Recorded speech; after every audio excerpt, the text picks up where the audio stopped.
Javerim y Javerot Shalom. Nuestras reuniones permiten que personas de distintos países se conozcan estudiando Torah en los shiurim. Al tiempo que nuestros seguidores por medio de Facebook y de YouTube ven la pantalla con nosotros, distinguiendo nombres y fisonomías, pero sin saber mucho el uno del otro. De entre los participantes ya se han hecho nuevos amigos que se reúnen físicamente en algunas ciudades, como si se conocieran de toda la vida y hablan también de lo que estudian, y hay también una cadena de Javerim que se escriben entre ellos y de quienes a veces publicamos sus reflexiones e intercambios porque nos enriquecen muchísimo a todos. En todas las clases de estos años pedimos a Dios por la salud de los enfermos, de los compañeros de estudio, de sus familiares y de todos los seres. Deseamos que los dolientes encuentren consuelo y pedimos por todos ellos. También hoy rogaremos por enfermos y dolientes, pero hoy también imploraremos por el eterno descanso en el jardín de Edén de uno de nuestros Javerim que estuvo presente en casi todas las clases de los últimos años.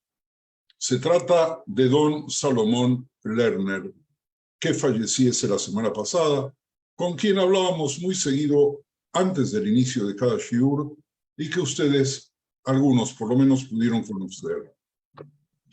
Yo lo conocí en la sinagoga Rambam a la que asistía y durante los Kiddushim, me refiero a Rambam del norte de Madrid, y durante los Kiddushim a los que él nunca faltaba aportaba su sabiduría popular y un humor que provocaba el clima que convocara a muchos yehudí madrileños deseosos de pasar una experiencia de estudio profundo y amable. Lamentablemente no hay más tiempo que por unos segundos más, minutos apenas, por lo que elegí dos solas de sus virtudes para referirme a ellas. Shloime para mí era como un sejví, un ave que muchos identifican con el gallo de las bendiciones matinales, a quienes Dios le dio la virtud de la inteligencia para separar el día y la noche, poseedor de la rara virtud de distinguir a los sinceros de los impostores, a los metales valiosos de las baratijas, a los artistas de los imitadores, la virtud que tuvo Shlomo, así lo llamaba yo, Shloime, de desigualar a las palabras sabias de las necias. Diferenció a los mentirosos falaces, simuladores dolosos de quienes buscan la verdad. Shloime redescubrió a edad avanzada el placer de los rezos y la musicalidad de las plegarias, la versatilidad de la comprensión de los principios de la Torá y el placer de oír y discutir los versículos sagrados.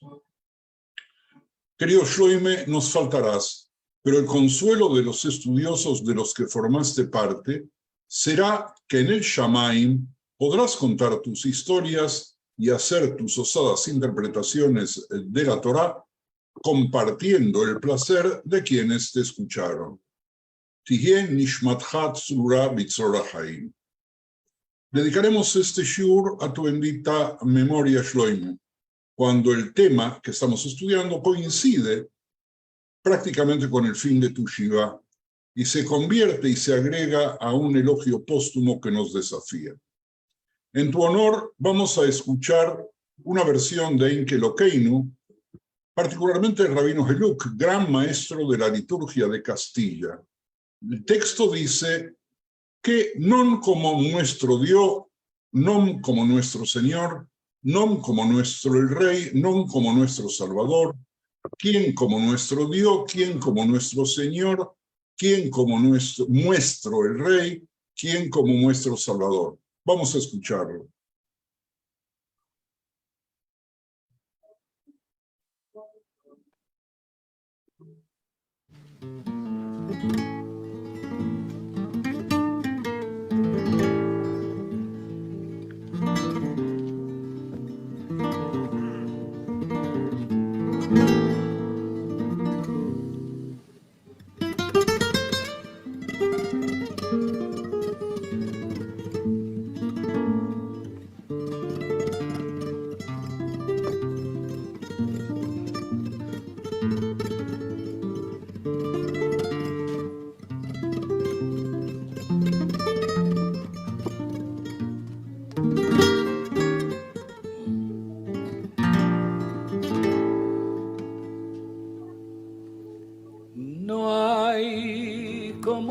nuestro Dios. No hay como nuestro Dios. No hay como nuestro Dios. No hay como nuestro Señor. No hay como nuestro Rey. No hay como nuestro Salvador.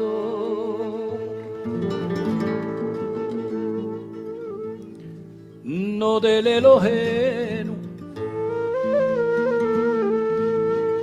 no del Adonenu, no del Malkenu, no del Moshienu. Bendito nuestro Dios. Bendito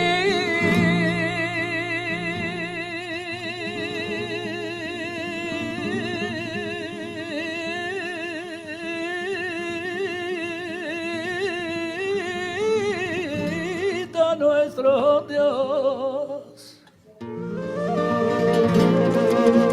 Bendito nuestro Salvador.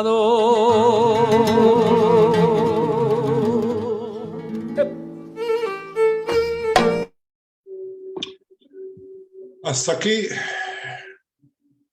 la canción y ahora al shiur, que indirectamente se refiere también a la vida y a la muerte.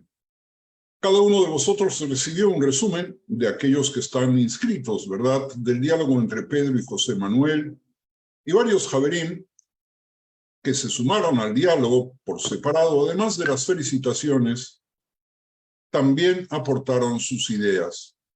Por el momento no he terminado de compartir todo con todos. La suerte de tener tantas participaciones por escrito nos obliga a diseñar un modelo de comunicación diferente. Ayúdenme, por favor, a pensar.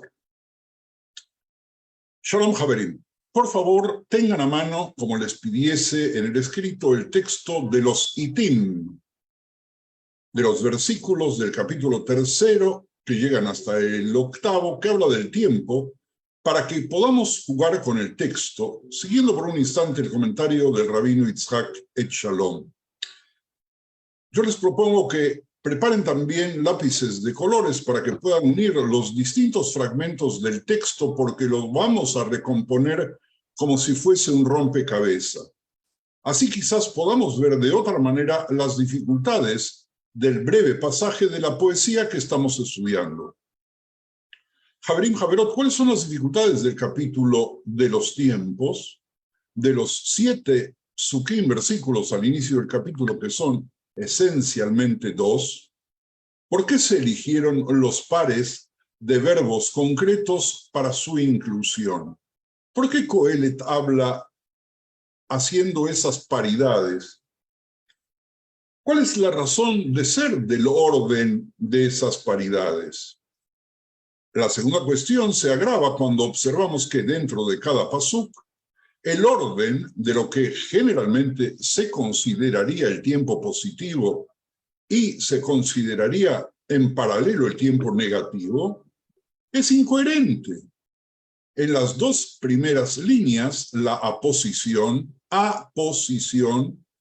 se llama aposición la construcción que consiste en la unión de dos conceptos de los que uno es aclaración o especificación del otro, sin que exista entre ellos régimen ni concordancia.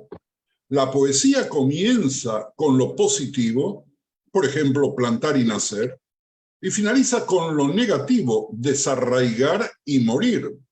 Las 4 líneas siguientes comienzan con lo negativo. Primero hablan de matar, romper, llorar y lamentar. Y cada una de esas líneas termina con algo que nosotros consideramos positivo, como curar, construir, reír, bailar. A continuación en el texto, ustedes se habrán dado cuenta, este orden se invierte y las 4 líneas siguientes comienzan con lo positivo. Arrojar piedras, abrazar, buscar, guardar y terminan con lo negativo. Juntar piedras, no abrazar, perder, arrojar.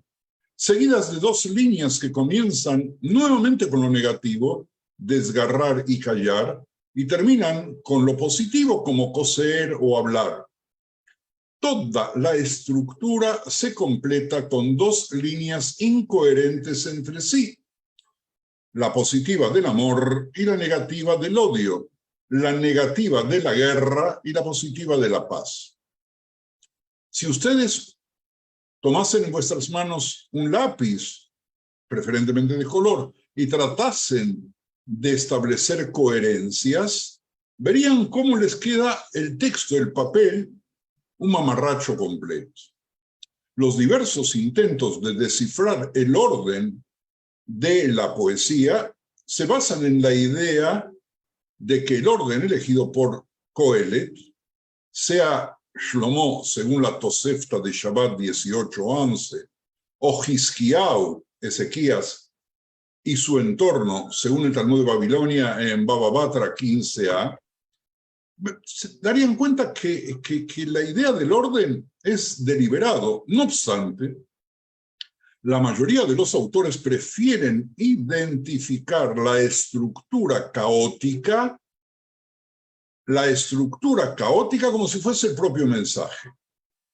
Lo rápido e imprevisible que cambia nuestra suerte.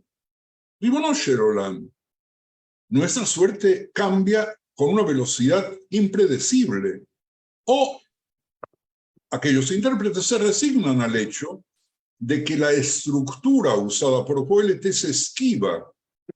Anotemos la premisa y continuemos el análisis aceptando el reto de encontrar una resolución bajo esa luz.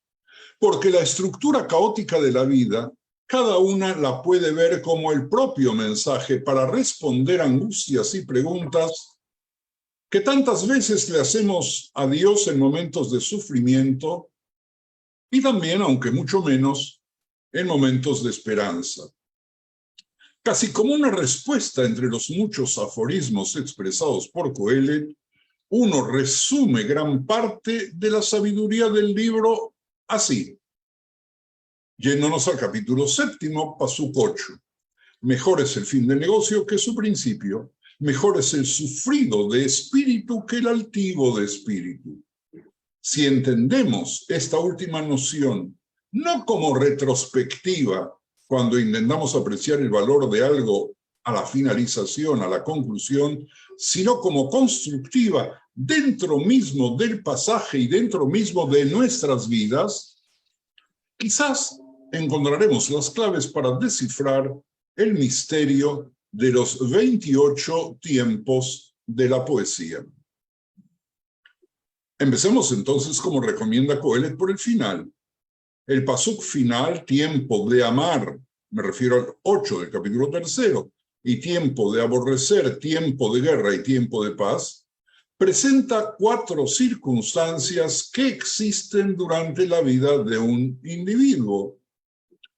Un tiempo para amar, un tiempo para odiar, un tiempo de guerra, de todo tipo de guerra, y un tiempo de paz. Estos 4 tiempos que vienen en la frase tópica invertida del poema representan 2 tipos de intersticios circunstanciales experimentales en los que una persona se encuentra durante la vida.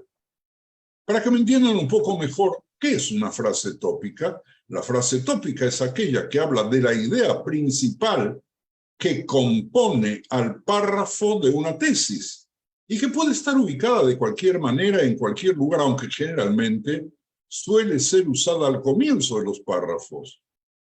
Esto ya que determina la forma en cómo se va a estructurar el resto del párrafo. La primera distinción que se establece entre las oportunidades de amar o de odiar, que se presentan principalmente en el ámbito de las relaciones interpersonales y en general el individuo puede elegir el camino que quiera tomar. Eso es muy importante que lo veamos, que lo comprendamos, que avancemos y que lo descifremos. Ninguna de las dos opciones de la línea de la paz y la guerra es cierta. No son ciertas porque la guerra y la paz suelen ser situaciones a las que uno se ve arrastrado, a las que se ve arrastrado el miembro de un clan, de una tribu, de una nación, y los afectados por sus elecciones, aunque sean humanos, no pueden ser personas con las que tenga conocimiento y familiaridad directos. Es decir, la paz y la guerra no la hace el individuo de la nación, sino quienes en ese momento son las autoridades, por lo general las militares. Quien cree lo contrario, Javerín, está delirando. Si parafraseáramos a Martin Buber, odio y amor es principalmente una cuestión de cómo el yo se relaciona con el tú.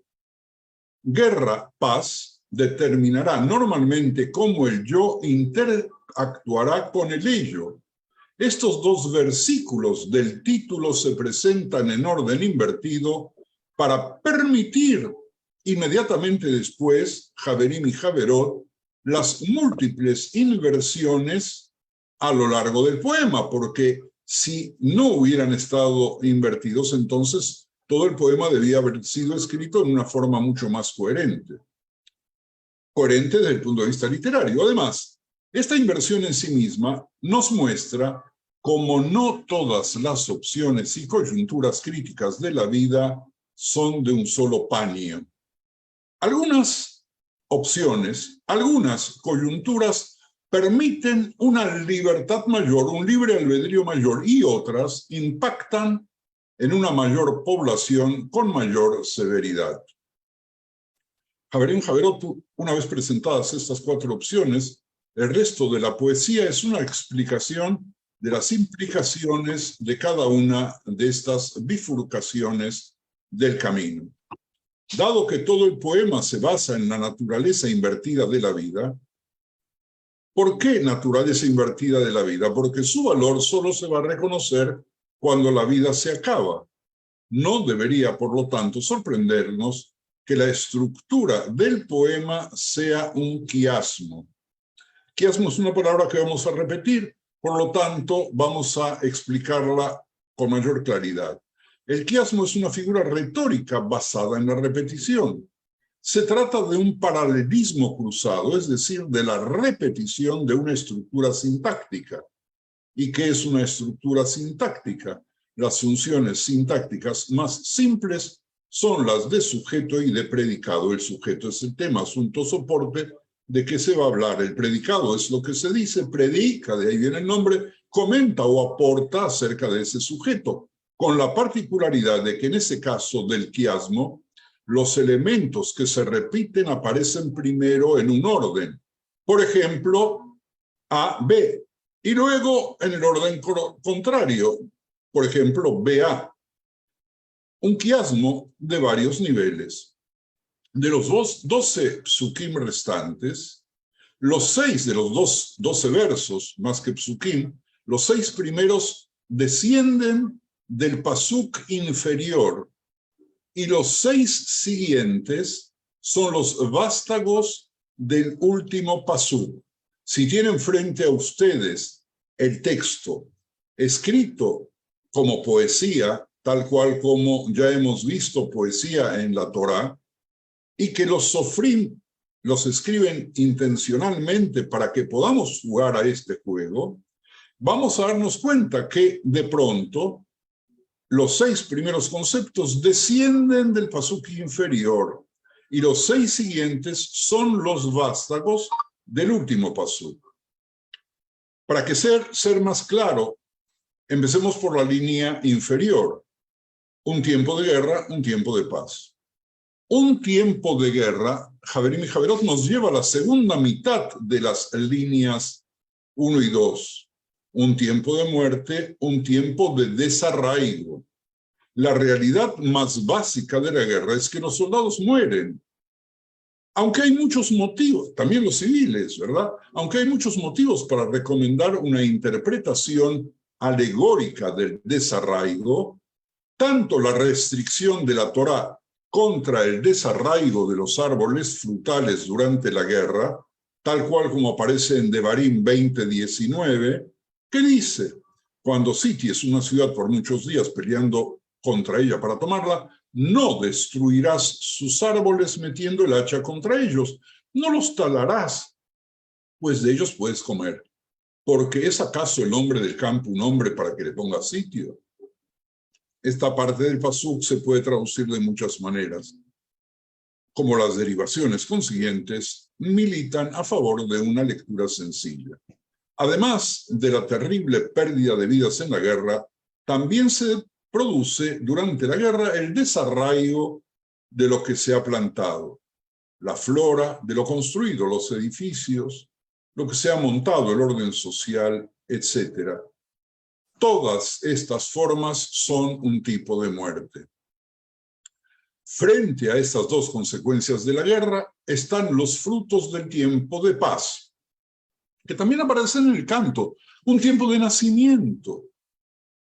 Léase simplemente un tiempo en el que la vida puede comenzar, florecer y reponerse. También de las muertes. Además es un tiempo para sembrar, un tiempo en el que podemos concentrar nuestros recursos, tanto financieros como intelectuales y emocionales, en la construcción y la reconstrucción de la sociedad. Javerim Javerot, cada una de estas subcategorías se divide a su vez en dos, siguiendo de nuevo una flecha que yo les invito a hagan.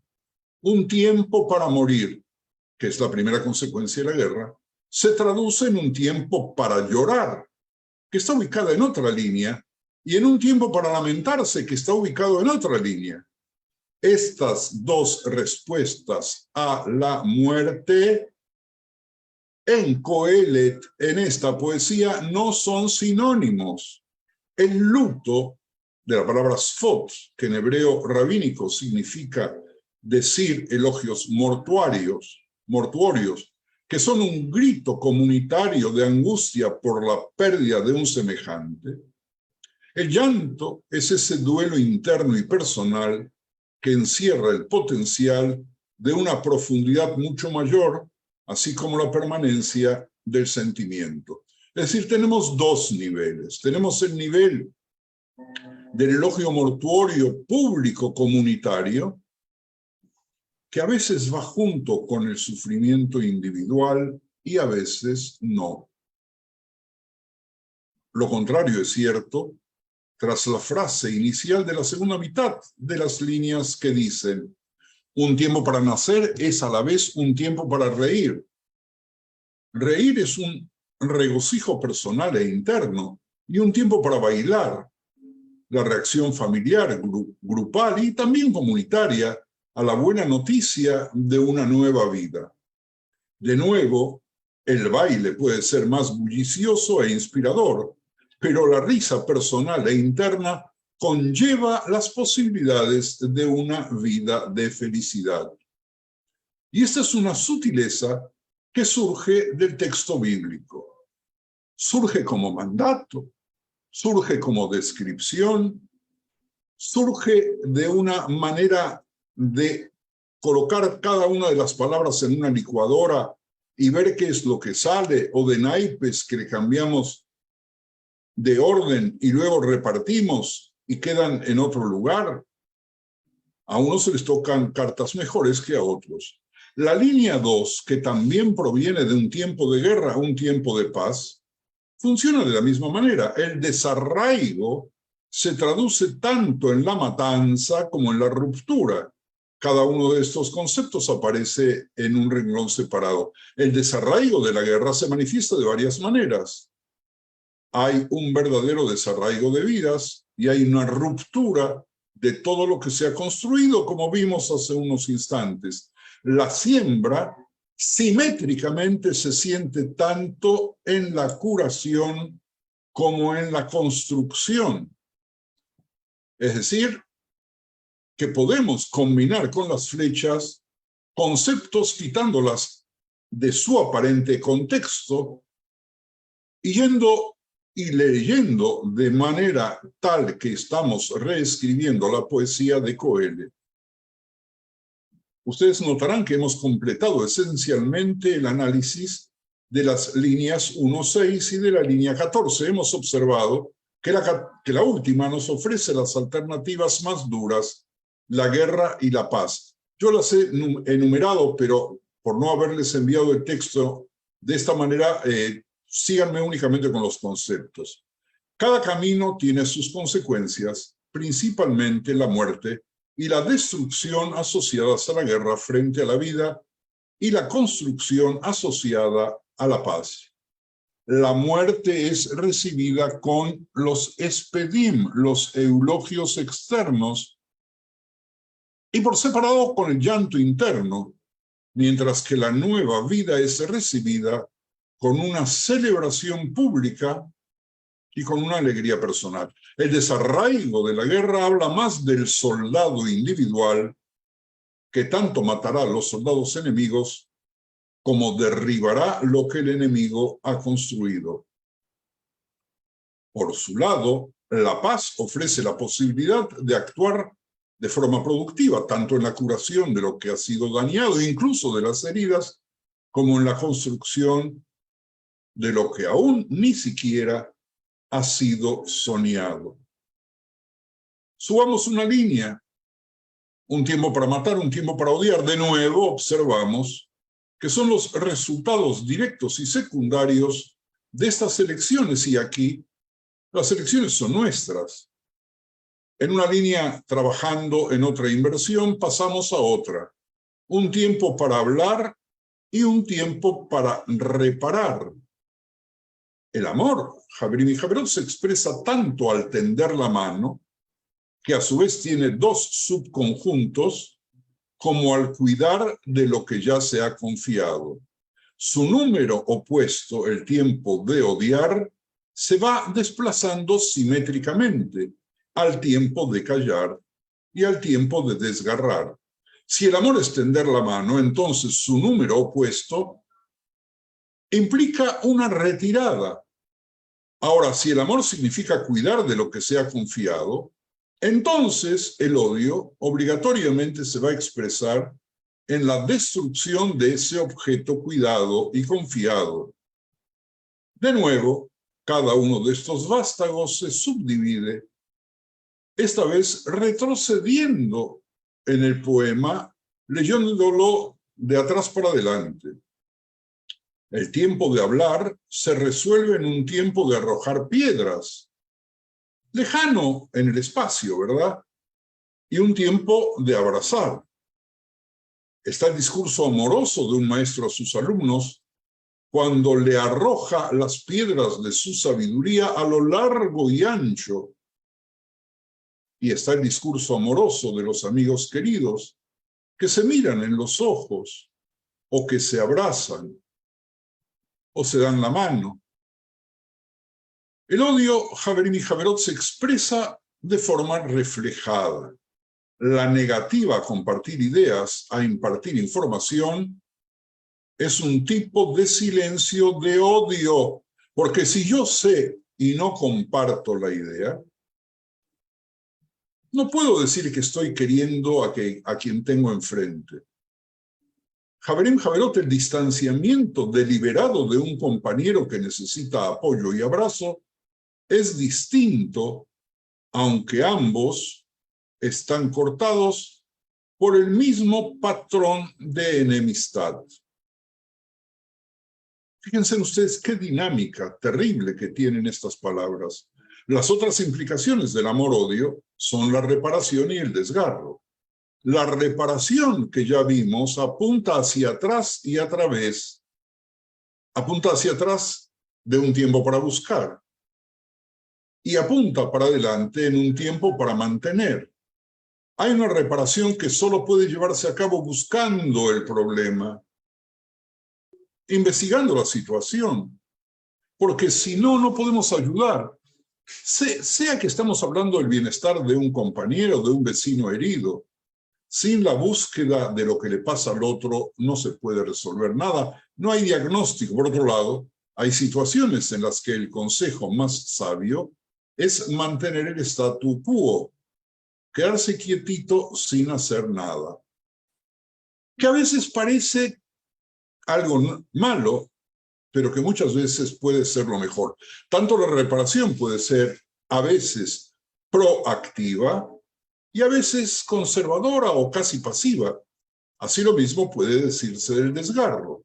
De ahí que un tiempo para desgarrar se traslade inmediatamente para arriba a un tiempo para perder y para abajo a un tiempo para desechar.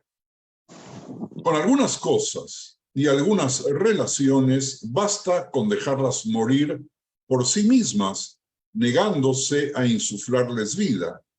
Otras no se irán tan fácilmente y solo se pueden romper desechándolas.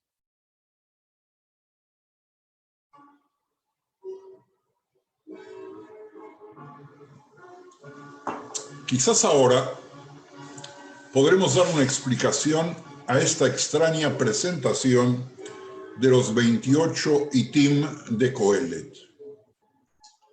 Estoy hablando de Coelet 2.8, ¿verdad? Utilizando dos principios que en sí mismo, el corazón y el alma del pensamiento de Coelet, la sabiduría de la retrospección y la naturaleza al revés de la vida, hemos identificado donde estos principios informan la estructura de este poema tan elegante. Dado que solo nos damos cuenta y apreciamos la sabiduría al final, todos nos referimos a nuestra vejez. Cosa que yo me puedo permitir poner en duda porque la vejez me ha llegado hace tiempo, pero la jojma y la sabiduría no la veo por ningún lado.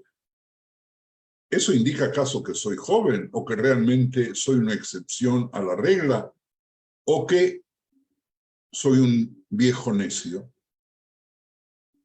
Javerim Javerot, los principios básicos se presentan en el verso final, y perdón que me haya metido poniéndome como ejemplo. Y puesto que la naturaleza de la vida es proporcionarnos aparentes bendiciones que debemos evitar, hoy ve, ¿qué dije? Aparentes bendiciones que debemos evitar. Sí, dije eso, pero junto con aparentes escollos que en realidad son bloques de construcción de nuestra columna vertebral, espiritual y moral, todo el poema funciona hacia adelante y hacia atrás en un patrón de cruce, una especie de doble quiasmo, que es la figura que vimos, retórica basada en la repetición. Para que me entiendan, la vida puede traer bendiciones que es mejor evitar y escollos y dificultades que pueden ser más que bendiciones apenas se transformen. Esto también explica el formato Shirah. Si no me entendieron, voy a regresar porque veo que resulta difícil aceptar que hay bendiciones que es mejor evitar. Por ejemplo, que una persona humilde y feliz de pronto reciba una fortuna que no sabe qué hacer con ella y que le va a crear luego conflictos con su medio, con su familia. O dificultades, el fracaso en obtener un trabajo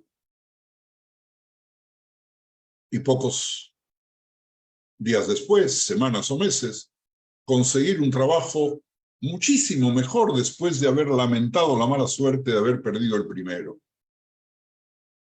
Esto también explica el formato de Shirah, el formato gráfico en el que está escrito este poema en el Tanaj, que permite el movimiento de ida y vuelta a través de los lados, como ya dijéramos antes, tal como sucede en la Torá con Shirat Hayam, el canto del cruce del mar, y la Parashá Azin.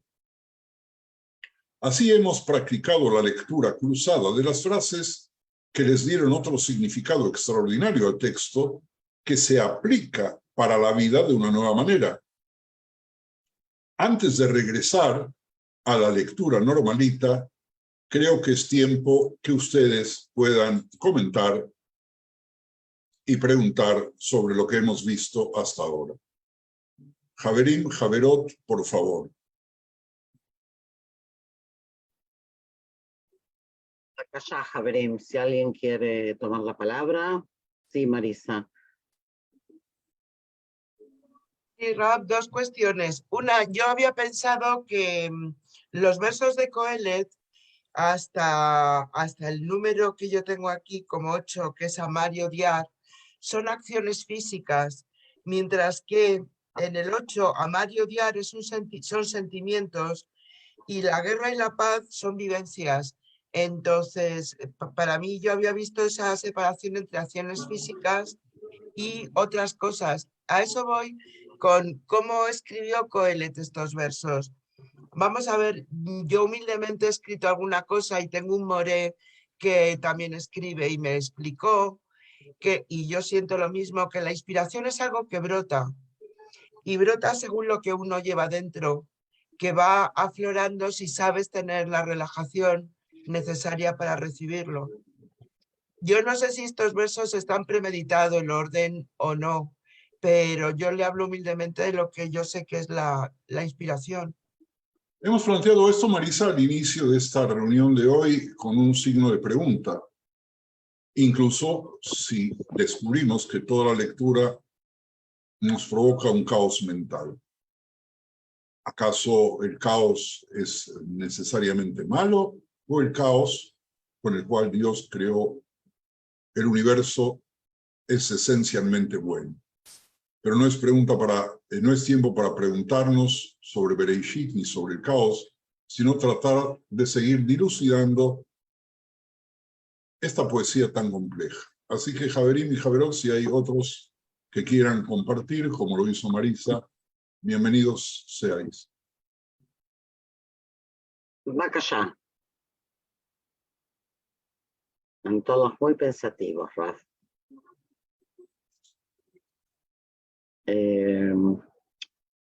No, yo no veo a nadie, Raf, que quiera participar en este momento. Bueno, hay muchos que no tienen la pantalla abierta, por lo tanto, tampoco podemos saber ni siquiera lo que piensan. Ni siquiera verles la cara. Sí. Bien. Bueno, adelante entonces. Vamos a regresar. No me gusta. Perdón, Alisa levantó la mano. Sí, Alisa. Una pregunta, Raf, ¿se pueden buscar otras analogías, es decir, leer también de otra manera, más allá de lo que vos decís? Como por ejemplo, si yo vinculo el Pasuk 7, la primera parte, al Pasuk 3, por ejemplo, ¿no? Et leo y et latat, ¿no? Es decir, como el amor es también sembrar. ¿Podría leerse también así? Una vez que nosotros tomamos el texto, cortamos palabra por palabra, incluso cortamos algunas palabras entre ellas, las colocamos sobre la mesa, armamos un rompecabezas, podemos armar lo que queremos siempre y cuando tenga, en definitiva, algún tipo de lógica. Claro. Este método que hemos utilizado, que lo estudié en su momento y que se los presento a ustedes modificado, trata de incitarnos a todos nosotros a la multiplicidad de lecturas y a volver a confirmar esa impresionante, primero de las palabras, segundo de las palabras en hebreo, tercero de las palabras que fueron santificadas, porque en definitiva el libro de Coelet es un libro que nosotros consideramos sagrado. Después de todas las discusiones, esa es la decisión tomada. ¿Y de qué manera la lectura es infinita?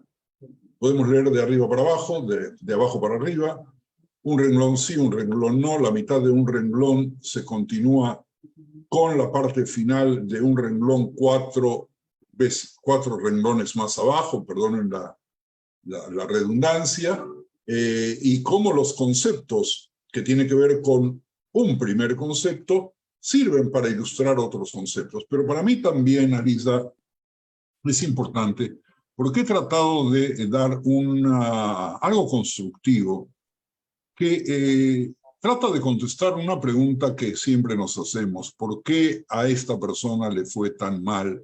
¿Y por qué a esta otra persona le fue tan bien? Si este es tal y tal y el otro es tal y cuanto.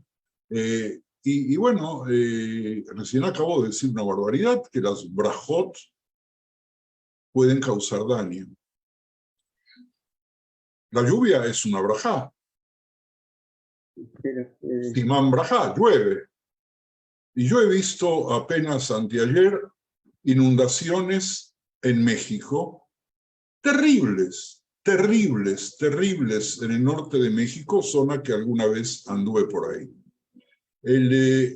Y vemos el ejemplo del trabajo fracasado o de la novia desdeñada o que fue rechazada y que se perdió al príncipe montado en el caballo blanco era el caballo, y que después de llorar y desgarrarse las vestiduras, descubre que ese era un simple impostor y termina casándose con un hombre común, absolutamente común, porque piensa que nadie más le va a hacer caso y resulta que ese hombre común o esa mujer común es un gigante capaz de llenarle de felicidad. ¿Y cuántas veces idealizamos? Entonces viene Coelet y nos dice, Hebre, vamos a verlo de otra manera. Y vamos a ver cuáles son las consecuencias. Consecuencias buenas de una guerra, consecuencias terribles de una guerra, y cómo los mismos factores pueden influenciar sobre nosotros, dependiendo también de nosotros, de manera diferente. Y tomar un poco de humildad a partir de Coelet. Rechazar un poco a la omnipotencia. Nosotros no creamos la guerra. Nosotros acá en Israel tuvimos hace apenas, parecen como años, pero fueron semana y media o 2, un operativo en la Franja de Gaza. ¿Quién lo decidió? ¿Por qué lo decidieron? ¿Quién sabe? ¿Cuántos niños cayeron? Del otro lado, seres creados a imagen y semejanza de Dios. Y de pronto muchos de nosotros, borrachos de los triunfos que tanto daño nos hacen, como el triunfo de la Guerra de los 6 días, que hasta el día de hoy no terminamos de incorporar. Hacemos la estadística, bueno, de nuestro lado no cayó nadie, entonces ganamos el partido. O cuando el proyectil lanzado por los terroristas palestinos que querían dañarnos, dio la vuelta elíptica, la cual vimos la semana pasada, y nada más y nada menos hizo un gol en contra. Entonces, relativicemos un poco los conceptos y veamos la vida en una totalidad mayor. Marisa hizo referencia a las virtudes que nos trajo el corona. Pero el corona nos trajo muertes que todavía siguen y personas enfermas que todavía no terminan de curarse porque las lesiones avanzan. Es decir, de que la relatividad de esto permite también repensar nuestras propias vidas y autocastigarnos menos, por un lado, y autoglorificarnos menos por el otro. No somos tan perfectos, no somos tan perversos.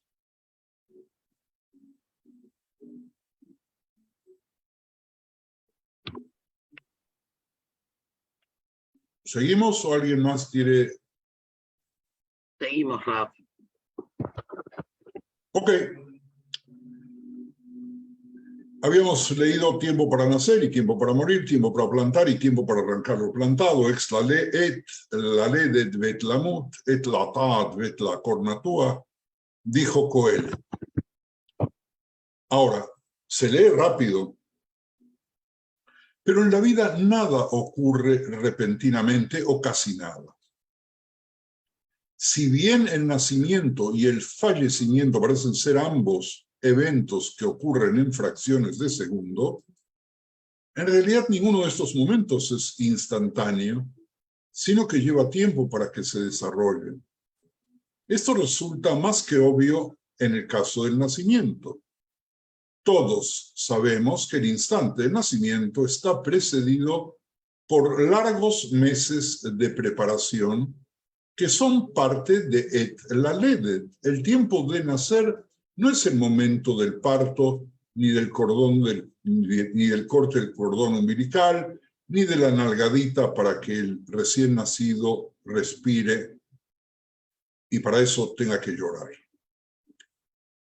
En el humano los 9 meses no alcanzan, Javerín y Javerot, a veces nos olvidamos de esta verdad de perogrullo, pero 9 meses no alcanzan para lograr la plenitud del humano. El bebé no sale caminando, no sale hablando, no sale capaz de alimentarse. Tiene que pasar muchos meses y años para que se capacite. Como que esa creación de la Laledet debe continuar, y yo diría que debe continuar eternamente. ¿Qué significa estar en sintonía con esta forma de tiempo? Cuanto más sintonizados estén los receptores de tu Neshama con el modo en el cual Dios interactúa con el mundo, y cuanto mayor sea tu capacidad de visualizar la confluencia de tu Neshama, las Neshamot de las personas que te rodean y las de toda la generación con esta forma de tiempo, lograrás percibir mejor estos momentos porque el tiempo nuevamente se separará del cronómetro. La segunda mitad del pasuk que leímos contrasta el tiempo de plantar con el de arrancar lo que se plantó. Habíamos visto, y lo vamos a ver ahora de esta manera, que plantar simboliza aquellos esfuerzos que demoran en producir resultados.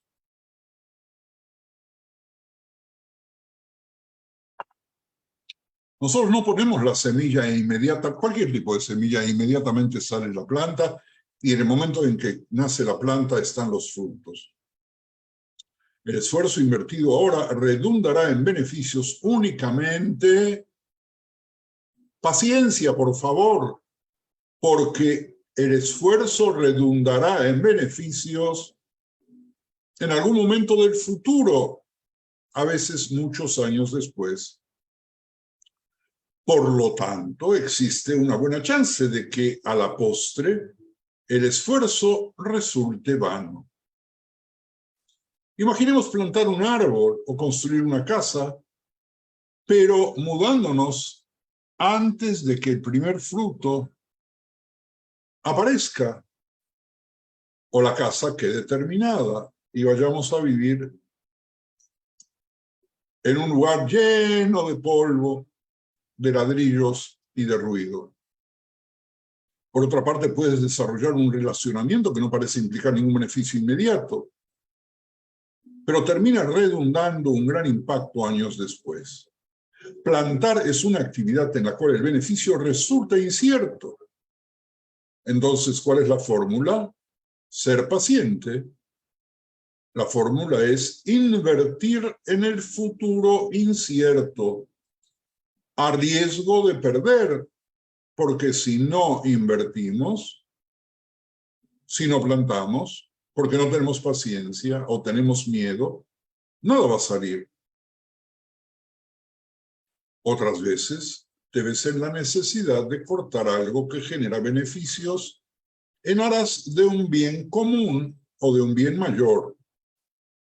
Un árbol puede estar creciendo a buen ritmo y producir frutos, pero ese árbol le puede quitar la exposición al sol y los nutrientes de otras plantas o debilitar los cimientos de un edificio lindante.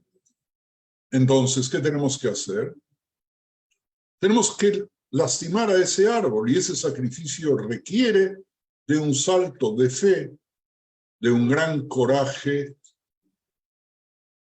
pero puede resultar increíblemente doloroso.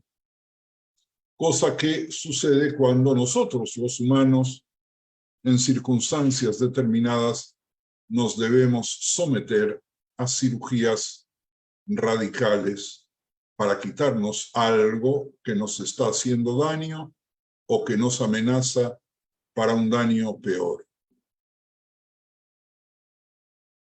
Seguimos con el tiempo. El tiempo es la mayor tentación, el más astuto obstáculo para nuestras intenciones, por lo que ceder a la presión del tiempo también tiene el encanto de tener la mejor excusa que casi todo el mundo acepta sin problemas, al menos durante un tiempo. Además, el poco tiempo nos hace sentir importantes porque todo el mundo cree que lo somos. Sin embargo, en muchos casos, no es más que una mala gestión del tiempo que nos hace establecer prioridades equivocadas. Cada uno de ustedes, si les pidiese que pongan ejemplos de lo que estoy hablando en estos momentos sobre gestiones que buscan un resultado inmediato, revoluciones en procesos educativos, cambio total del programa, inicio de un programa nuevo, angustia de ministros que tienen dinero mientras son ministros para apoyar proyectos que quieren cacarear en las elecciones, pero que no les importa si van a tener éxito y no se pueden permitir el tiempo de estudiarlo siquiera. Lo vivimos todos los días. El tiempo es vida y la vida es vida. Es tiempo. Nuestro uso del tiempo nos dice mucho sobre quiénes somos y dónde y cuáles son nuestras debilidades. ¿Dónde están?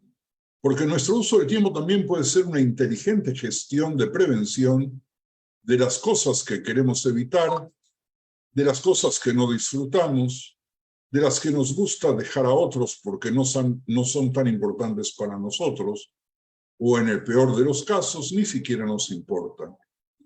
No encontraríamos tiempo para eso, aunque nuestro día tuviera 48 horas. Y por supuesto que hay momentos en los que todo se nos viene encima y hace que nuestra agenda sea un desperdicio.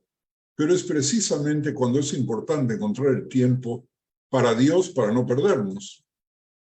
La presión del tiempo no solo nos convierte en héroes, sino que también nos hace sufrir. Un momento en el que uno puede adquirir una nueva perspectiva de la vida. Y si entiendo la tentación como un reto al que me enfrento, no para resistir, sino para encontrar una solución. Según Coelet, la experiencia humana de la alternancia de los tiempos impide establecer cualquier patrón fiable de expectativas hacia el tiempo, también en el momento presente y en nuestra propia existencia cotidiana. Coelet, por lo tanto, nos dice, para todo hay una temporada y todo propósito bajo el cielo tiene su hora. También Dios tiene su tiempo en mi vida. Solo tengo que verlo, reconocerlo, reservarlo y sobre todo saber cómo relacionarme con él. Un tiempo para matar y un tiempo para sanar, un tiempo para derribar y un tiempo para edificar. Torat Mimá, sobre Coelet 3.3, dice tiempo de matar en tiempo de guerra y un tiempo para sanar en tiempo de paz. Un tiempo para derribar es durante la guerra y un tiempo para construir es durante la paz. Hay un tiempo para derribar una familia, una hacienda, un reino, cuando ha madurado para la destrucción. Pero Dios encontrará un tiempo si regresan y se arrepienten para reconstruir lo que se ha derivado. Hay un tiempo establecido para que Dios edifique a Sion. Vean ustedes Teilim 102:13, Teilim 102:16. Hay un tiempo para que los hombres derriben la casa y rompan el comercio y cierren sus empresas y así se derrumbe, que los que están ocupados en la construcción de ambos deben esperar y prepararse para ello. Tiempo para matar y tiempo para curar, tiempo para derribar y tiempo para edificar. Vamos a terminar la clase, salvo que alguno de ustedes quiera aportar o preguntar. Rashi identifica el tiempo de matar como aquel en el cual el pueblo de Israel ingresó a la tierra prometida. Entonces se les ordenó matar a todos los integrantes de los pueblos cananeos sin demostrar misericordia alguna ante la amenaza que iban a acabar con los principios y la identidad de nuestra nación. En un nivel personal, et la'arog, tiempo de matar, puede referirse a la necesidad de terminar una relación profesional o amorosa o familiar, o rechazar una oportunidad que genera entusiasmo, pero que te va a llevar a la quiebra. Se trata de decisiones muy difíciles, pero que resultan necesarias.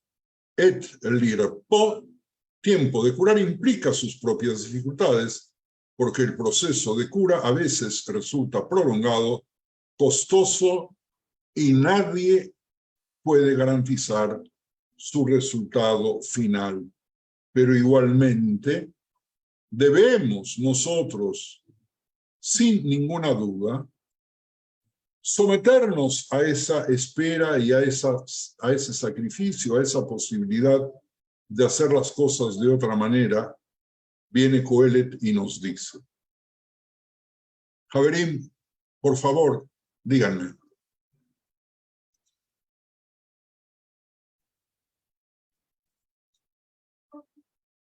Shalom, Rabbi.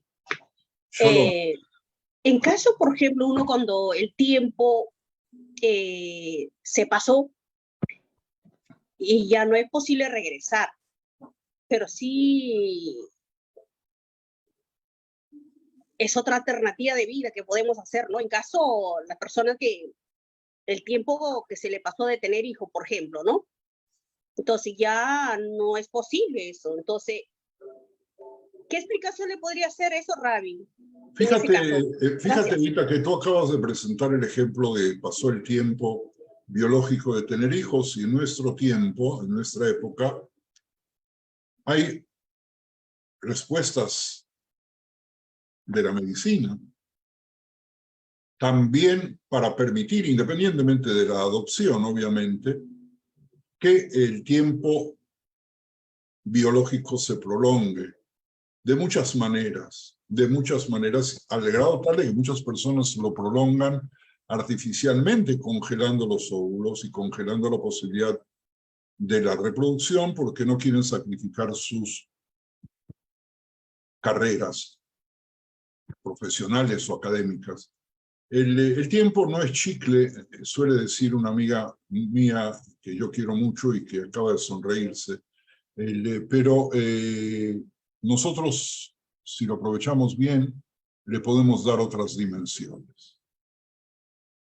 Preparándonos entonces para la próxima sesión, si Dios quiere, el próximo lunes, les sugiero que hagan lo que no alcanzaron a hacer durante la clase, de anotar los fragmentos de cada pasuk, o los recortan y los rearman, cosa que sería muy interesante, o los hacen de tamaños